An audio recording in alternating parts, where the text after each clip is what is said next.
នៅក្នុងចំណោមរបស់ដែលសៀមបានលួចយកទៅនោះមានរបស់ដ៏មានតម្លៃចំនួន2នោះគឺព្រះគោនិងព្រះកែវ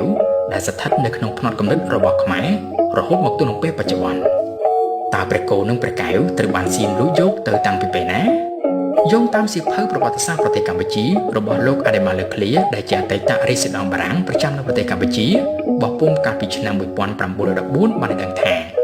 យោងតាមឯកសារពងសាវតាខ្មែរបានរៀបរាប់ថាស្ដេចសៀមក្រោយពីវាយបំបាយក្រុងអង្គរនៅក្នុងឆ្នាំ1394ហើយ